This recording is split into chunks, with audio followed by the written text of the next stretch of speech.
Welcome to Inside the Pickle Jar, a podcast where we dive into the wonderfully quirky world of neurodiversity. I'm Tanya Weaver, your friendly neighborhood relationship coach specializing in neurodiverse individuals and neurodivergent myself.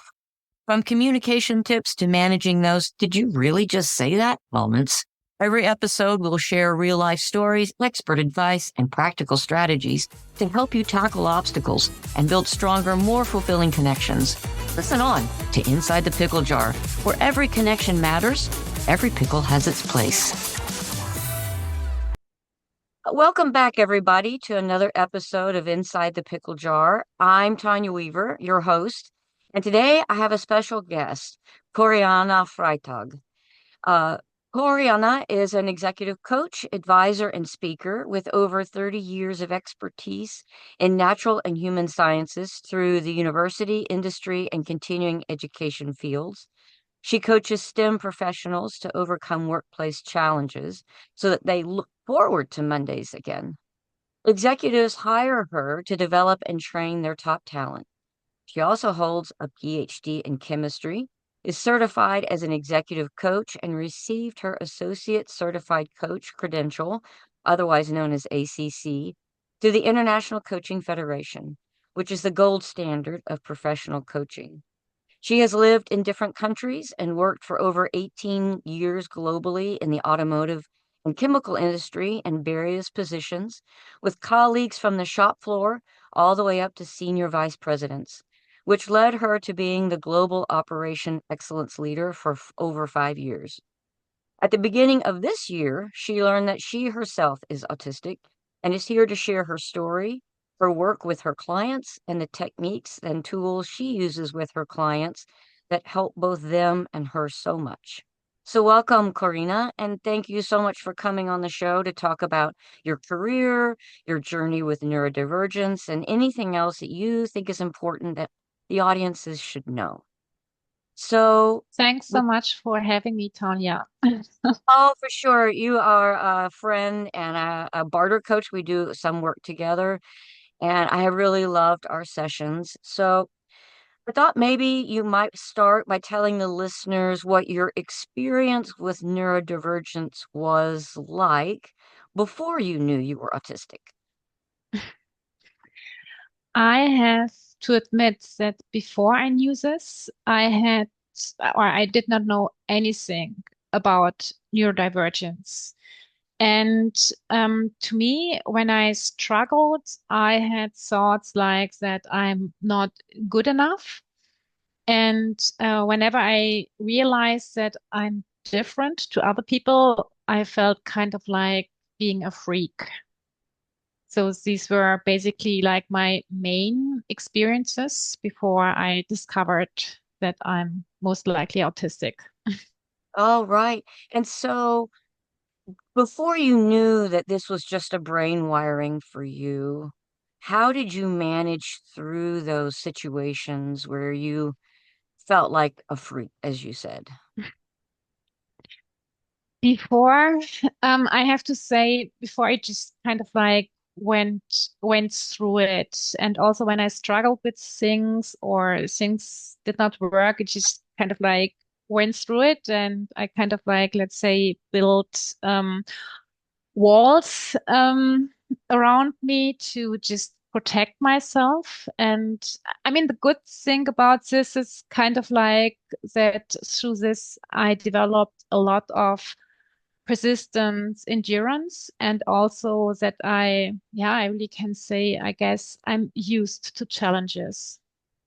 Yes, I understand that feeling.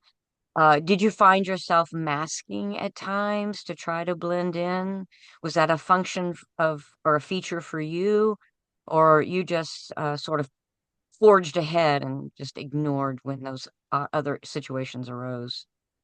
Mm, um, I mean, I think that I mask, and I mean regarding this masking, I mean now that I discovered I'm most likely autistic, so I read a lot about it to learn about it, and I learned also about like this masking. But here I'm still kind of like in the process to find out how I use it. And I mean, I think especially one thing I do is kind of like that observe very carefully other people, what they do, how they show up, and that then also kind of like I mirror them, especially for situations where like the roles are not clearly distributed. And this is an example what I do, what I found out. But regarding this masking, I have to say I'm still in the process of figure out like, yeah, what it means for me to mask when I do this, and also when it makes sense to do it, and when maybe I should not do it. Yeah, that's such a great point. When learning how not to mask and be authentically you, when is that okay? Because as you said, this you just finally figured out this year. I don't know if you have your diagnosis yet, but when you figured out this year that you were autistic, how has that changed things for you in now making those decisions about whether or not to be authentic or try to blend in a little harder? I mean, in general, I would say it changed my life a lot. I mean, first of all, I find it really very helpful to know why I'm different. So it really reduces these negative feelings. And it's not this thought anymore that I think like, oh, I'm a freak. It's just kind of like, oh, no, I'm autistic. So, Mm. and with this, then also it really improves my self-knowledge, my self-awareness, and to help myself better, and also to figure for myself out what helps and what does not help, and to understand my needs. And yeah, when I understand my needs, then I also really can advocate for them, and really to ask and say like, hey, this is what I need because of. And I mean, it does not mean that then I will get those ones. But at least I can ask for it. And before I was not even because I was not so aware of it, and or I just felt like a freak and it felt like not good to ask for it. I did not do this. And this at least now I can do this. So therefore I have to say a lot of things really changed for me. Yes, I bet you have also become a much better coach for your STEM clients now that you are able to sort of see on both sides of the veil of what they might not be going through, what they are going through. You've figured out a bunch of techniques that have helped you be super successful. Would you agree that that's helped you quite a bit? Um, I mean, I have to say, so those techniques that I'm using that help me, I used them already before, but then learning that I'm autistic, I started to understand why they help me so much. And with my clients, I mean, so it's not that I say that I coach neurodivergent people. So, and some of them, they might be neurodivergent and some of them not. And I guess now I look more carefully if some of them are neurodivergent, and if I think they might be, that then I also give them like some directions for them to, yeah, to get also this realization. I would say these are kind of like the things that changed. Oh, that makes complete sense. So you talked about some of the techniques that you were already applying or using with your clients. Can you talk about some of those that you typically recommend for them and how you work with them? Mhm. So yeah, one of the techniques I use is the so-called positive intelligence. And um, the way it works, it's that, yeah, how I call it, that you build your mental muscles. And I mean, for sure, we don't have muscles in our brain, we have neurons, but I like to use this as an analogy to our physical muscles. So if you want to get fitter, like for example, develop like bigger arm muscles, then also we need to train. And it's the same like for our mental muscles that also we need to train. And this helps to reduce the part of our brain that sabotages us and to strengthen the part that serves us. And there are like three muscles. One is called the saboteur interceptor, which means kind of like that you are able to catch your saboteurs. And the saboteurs, they are these nasty voices in your head that are telling you kind of like, yeah, what you could have done better, what you did bad, and so on, and are judging you and let you worry, frustrate you, make you angry, and so on. And the next muscle is that's actually the part of your brain that serves you. And within this tool, they call it SAGE. And what it does, it's like that it gives you, yeah, those things that serve you, that, for example, if something happened you perceive as a bad thing, that you learn how you can transform this to a good thing, or that you feel more empathy with yourself, but also with others, or that you are getting curious and explore, or that you are getting creative and that you can innovate. And the third one is a so-called self-command of your mind. And this is then really the part that, or these are exercises you can use to activate and strengthen the part, the so-called sage, of your brain that serves you, and quiet and reduces the part that sabotages you, the so-called saboteurs. And so here you use like your senses, like your sense of sight, smell, taste, hearing, and touch. And you can do there like special exercises, but also you can just like go a bit more mindful through your day. That, for example, if you take a sip of like something to drink, that you really focus on what you are drinking, or if you're outside for a walk, that you are listening to your surrounding and things like this. And so I realized that especially like those exercises where involve my senses, that this helped me a lot to calm down my nervous system. Because with being autistic, I experience that like my level of anxiety is very high, and this reduces my anxiety. And yeah, as I said, I realized already before that it helps me.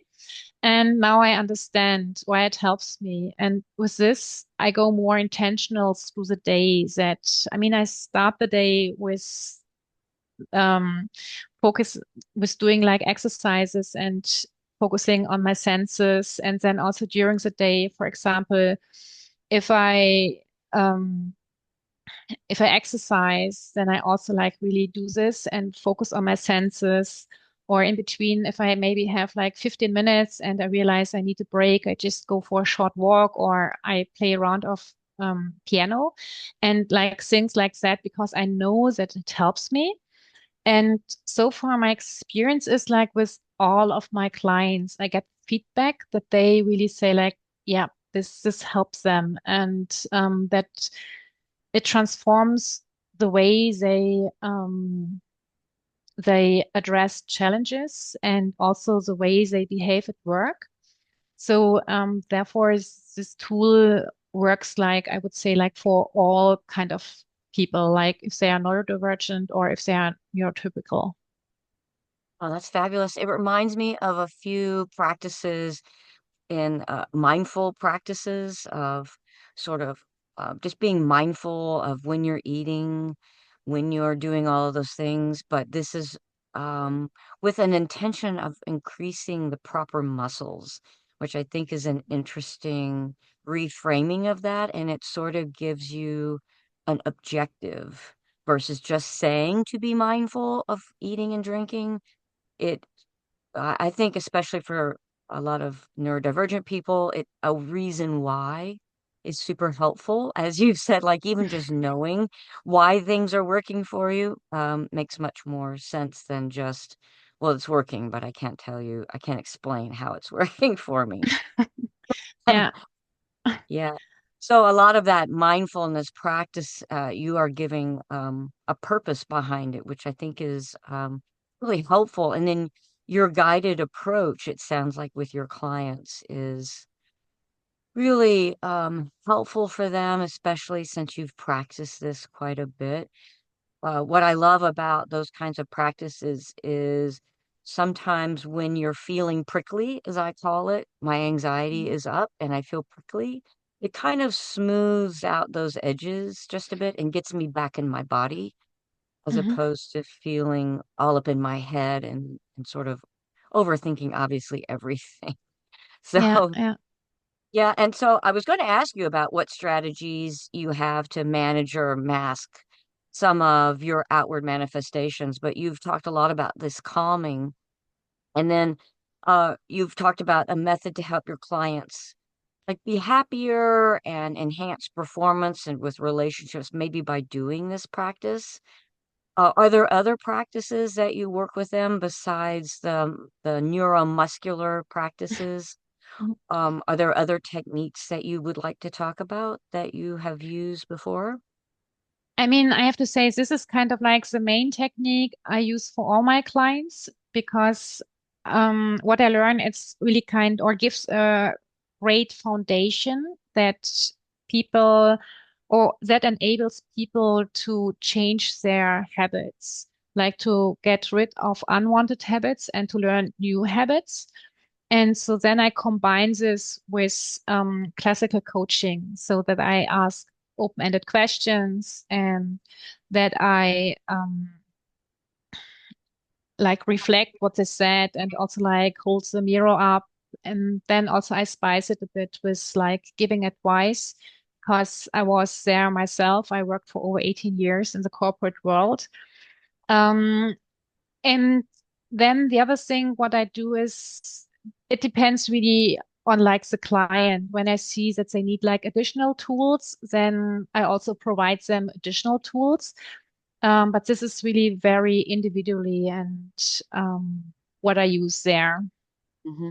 And so when you have a client that sort of gets in a negative space and is just down about everything, um, do you use the same technique? How do you, for a lot of neurodivergent people, it's really hard sometimes to stay positive and to, keep moving forward. Do you find that this technique is also kind of your go-to way of helping clients get through negative mindsets? Absolutely. I mean, this is like that these PQ reps, these like exercises where you focus on your senses, that this really helps you, that you're not stuck in this negative mindset and that you can move on with a positive mindset. And I mean, for sure, it depends like how negative it is. So, I mean, when you are totally in kind of like, I don't know, like totally hijacked with these negative emotions, then probably you will not get like right away out there. But as you mentioned, then at least it takes the edges off and it smoothens it a bit. And then also for sure, I mean, the same when you start like to train your physical muscles. The first time you go to the gym, afterwards, your muscles are probably sore, but you have not developed like more muscles or you are not stronger. So it really needs some practice, like some exercise to build those muscles. And so the more you do it, the stronger your muscles are getting. And I mean, then also important is you need to go on to maintain those muscles.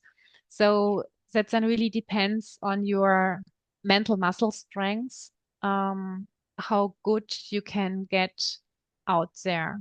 But it's, yeah, basically it's that then I ask my clients to use those exercises. It's such a great analogy, the muscle building, because I'm just now getting back to, I've done a lot of long distance running, but I haven't done, I'm just sort of really getting serious about building my strength, even at my late age. And so it's more applicable to me. I get way more sore than I might would otherwise, but especially in the early days, you really get, you physically are sore from lifting physical weights. And I can imagine that anyone who's going through this neuromuscular exercises, there is a period of adjustment that is to be expected. You're going to be a little, quote, sore, and to rest and get the nutrients that you need. Everything is this exactly applicable, it seems like in this. Get the rest that you need, take a break, work yourself into it. And so I think it's such a great, I don't, is it analogy? Is it metaphor? But it's a it's a great way to explain how the process works because it's not overnight. And Mhm.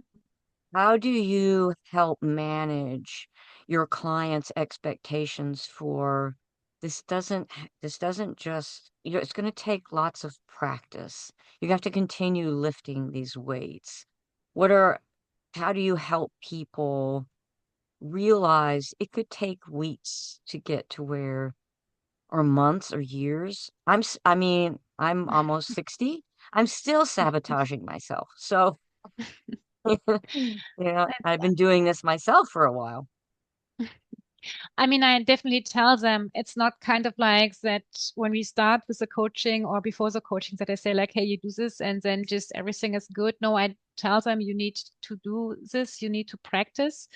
And then over time, you get better and better. I mean, basically, I tell them what I just told you that it takes time. I use the analogy to the physical, mental muscle building. Um, and then also what I do is like I use an app and this app helps them like to do those exercises and also like to remind them that they have to do it. Whereas I have to say, I'm really surprised that because with most of my clients, they really say that after a few weeks, they realize already changes and that they see improvements. So, which means those kind of like first changes, usually most of my clients see them already like very quickly. And I mean, maybe 10% of my clients, they need longer, but also they see an improvement that goes like, yeah, slowly, step by step, but they see that it's going like into the right direction, which then motivates them to go on because they realize that also, even if it goes slower, that these tools help them. It's marginal, at least marginal improvement, if not big improvement. I know when you first start lifting physical weights, Mm, you immediately start feeling much stronger than you did before, but then sometimes it comes in waves, right? It comes mm, quickly and then slowly and quickly and slowly as you hit plateaus and as you do the right things for yourself as you go through recovery from stretching those muscles, right? Yeah.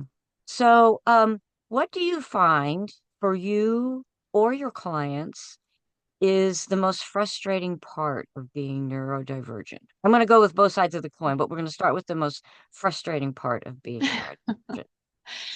I mean, for me, the most frustrating part is this high level of anxiety and also really to the difficulty of getting it socially right when the roles are not clearly assigned. And Mhm. this sometimes really makes those social interactions kind of like frustrating and exhausting. So I would say these two things, I find them most frustrating for me. Mm. Yes. Do you find with you either yourself or your clients that you run into there's burnout? A lot of employees have Mm. burnout. There's just a lot of work. You never get a break. But I see, and I don't know if you do, another level of neurodivergent burnout. It's the exhaustion of doing these very things that you're talking about, of navigating the things that I think a lot of neurotypical people just do naturally. It's this, Mhm. assessment of, am I doing it right? Did I say the wrong thing? How is everybody else doing it? So, Yeah, and I mean that's also kind of like a thing. I heard a lot about it, but I'm still of kind of like looking into it. Because to me it's kind of like I mean for myself, even that I feel exhausted, but so far I would say that I have not experienced a burnout so far. But it also may be because one of my special interests is kind of like that I'm a health enthusiast. And so therefore it's already like for years, even before I knew that I'm autistic, that I really take care a lot of my health, and which also means that I make sure that I get enough sleep.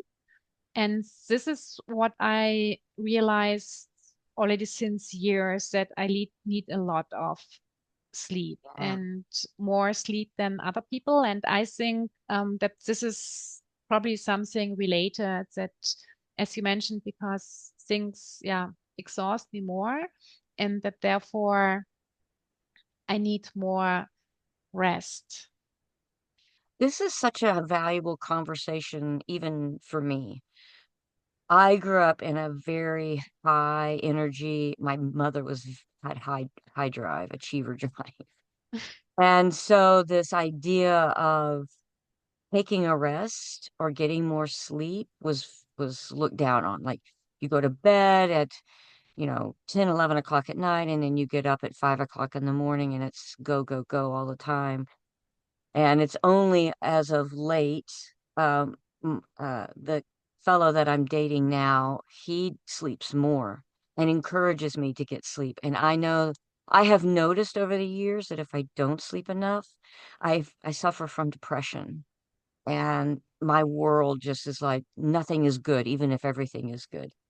And so I think you bring up such a great point about the need for all humans for sleep as far as brain recovery, physical recovery.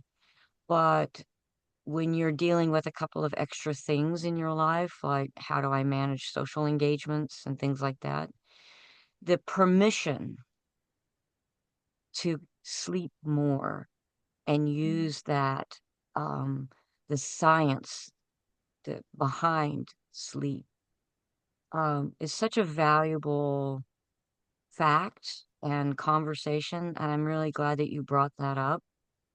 That's a one way to deal with it. Yeah, and I mean, also for years, I tried to cope with like less sleep, but um, my experience is then if I don't get enough sleep, but then also I'm not so productive at all. And at the end, I mean, it's not about like how many hours I work.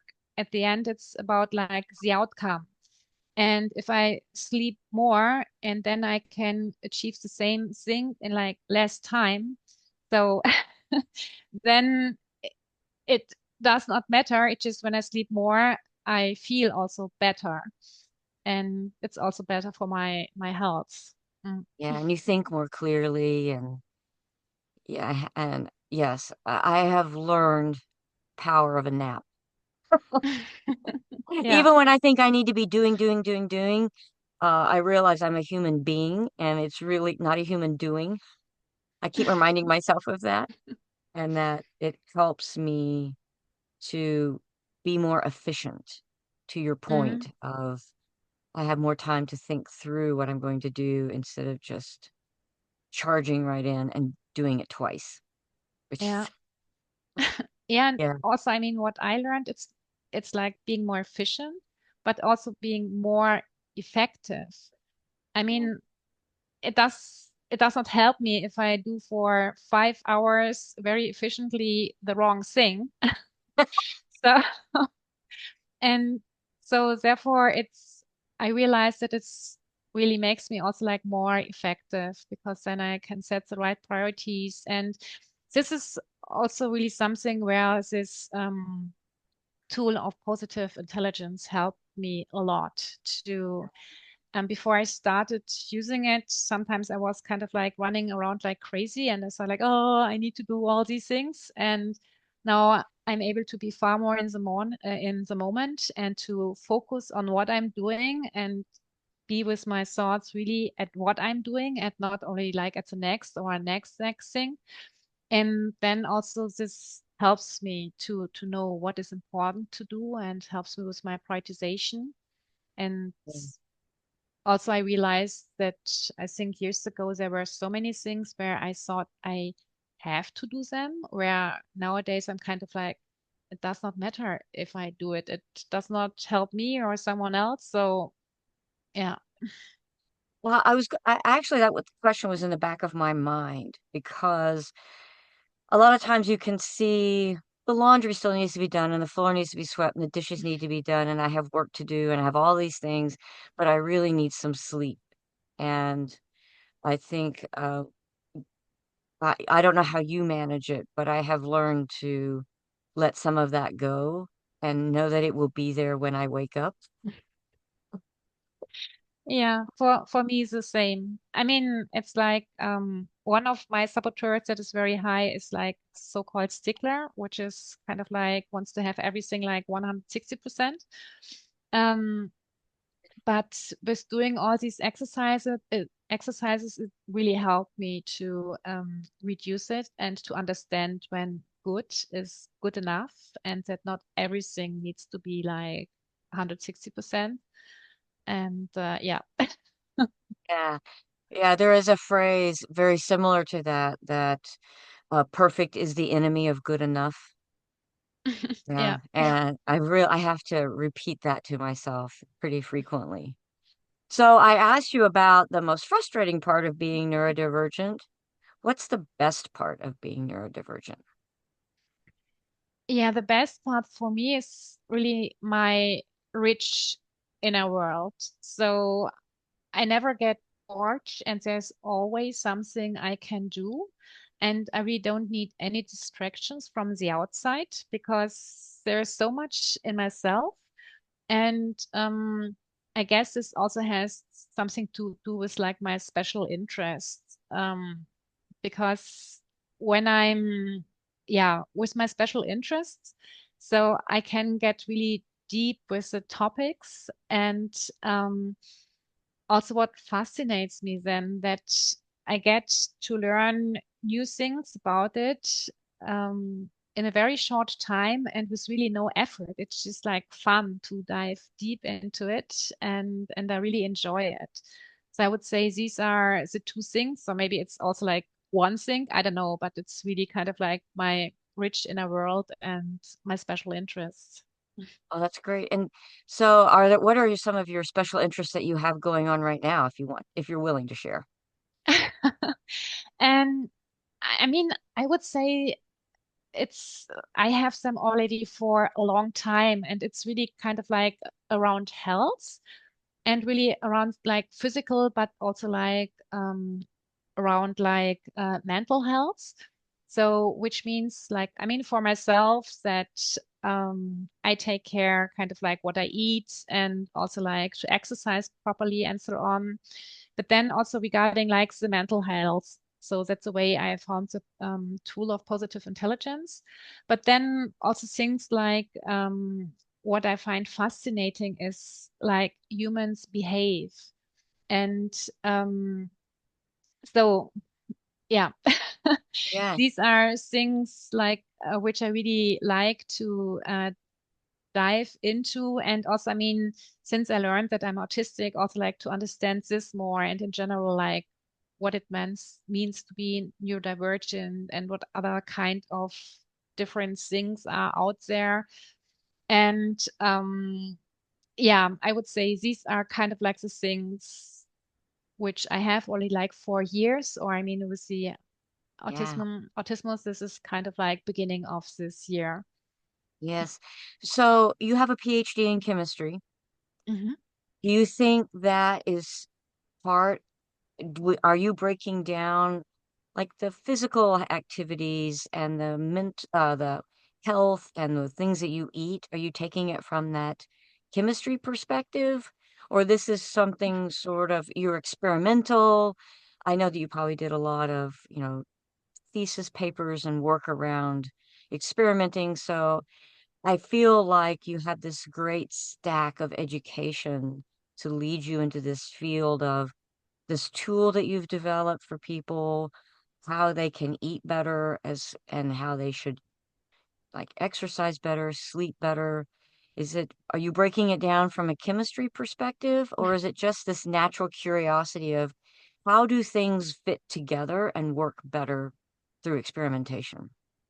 Mm, I mean, I would say that this curiosity first led me to study chemistry because I'm really curious about like how things work. For example, I mean, and also kind of like more trivial things, like for example, how the stripes get into the toothpaste, things like Yeah. that. So I'm just curious how it works. So and to understand like the world. And I think that was the reason that I studied chemistry.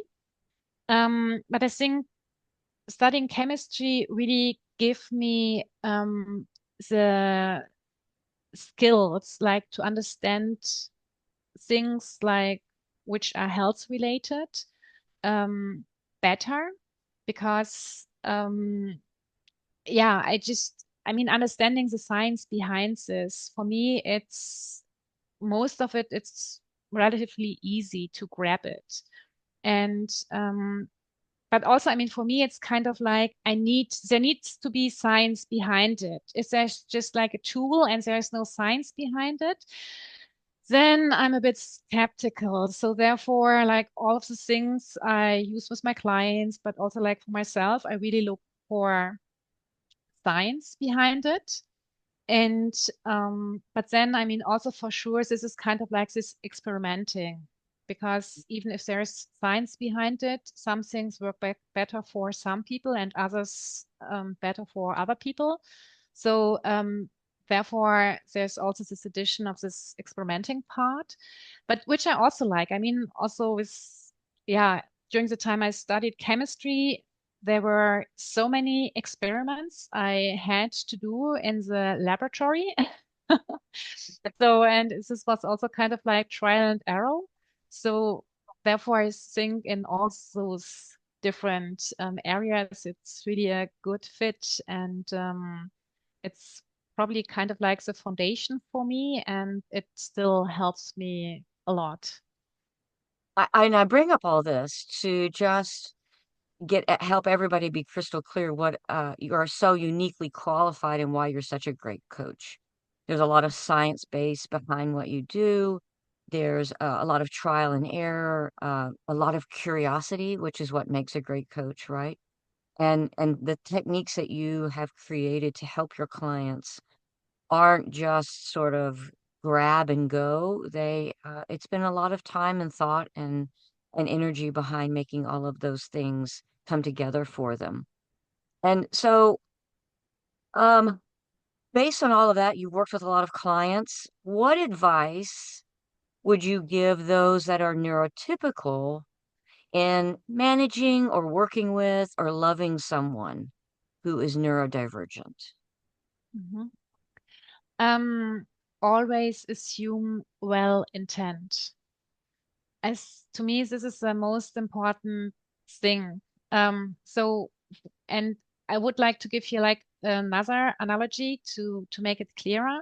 So, if, for example, you would work together with a person who is blind, and if this person would physically step on your toes, you would not mind because you would just say like, yeah, this person cannot see this.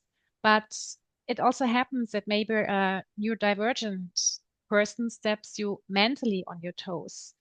And to see this like with the same mindset, so that if this happens, that you assume well intent and that you start to ask questions like to understand the other person better, um, maybe why this happened, and also to understand their needs, but also be patient if they cannot answer right away. because this is something I realized for myself. And I mean, also what during this interview, you asked me several questions, and for some I said like, oh, I'm still figuring this out. And so it's like for me, I mean, for almost 50 years, there is so much things kind of like society told me how it should be and how I have to be, that now I really have to find out what works for me and what does not work for me. And so therefore, yeah, it might be that sometimes people don't have these answers. So therefore, also in addition, when you ask questions and they cannot answer, really be patient and also to assume here well intent and not kind of like, why does a person not answer? It's and just that they really don't know it. Oh, that's so well said. Absolutely. And I really appreciate you spending time with me today. Were there any topics that you would like to cover before we wrap up and stop the recording? No, I think that's great. Good. All right, that's awesome. So, as we wrap up today's episode of Inside the Pickle Jar, I hope you found my conversation with Corinna helpful or insightful or interesting. And if you'd like to reach out to Corinna for coaching, you can find her on LinkedIn. I'll put a link to her profile on my show notes. And thank you to everyone for joining me today. If you enjoyed this episode and found it helpful, whether you're on YouTube or on a podcast platform, please share it with others who might benefit from these insights. And as always, feel free to reach out with your questions, comments, or topic suggestions for future episodes. Visit me at risingtidecoaching.org to receive my weekly newsletter or to find out more about me. And you can also find me on LinkedIn and Instagram. So until next time, stay well and take care.